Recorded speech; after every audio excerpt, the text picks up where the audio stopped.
concept in the Lifelong Project is to examine your values. What do you value? So we talk about values. If someone asks, what are your values? We talk about what is important to you.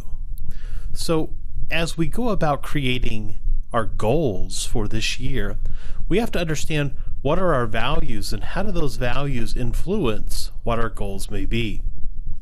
So I'll ask you, what do you value? So what are your treasures? What do you do with your time? If you want to know what's important to you, look at how you spend your time. Who do you love? So you think about your family, your friends, your spouse, but also yourself. What's your favorite thing to do?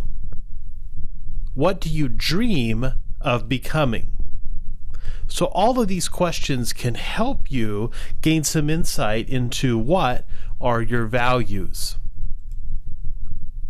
An exercise that I like to do is to imagine the future you. So let's try this experiment. Imagine that perfect day way off in the future.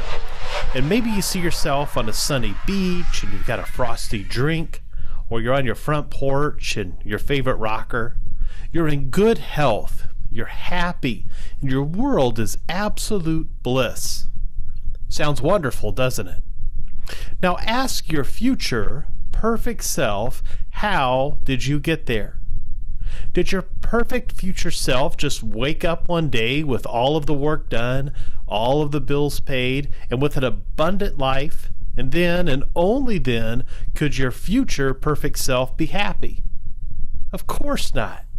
There will always be things to do, weeds to pull, bills to pay, rainstorms, sad times, sickness, and other inconveniences that will interrupt the imagined perfect life.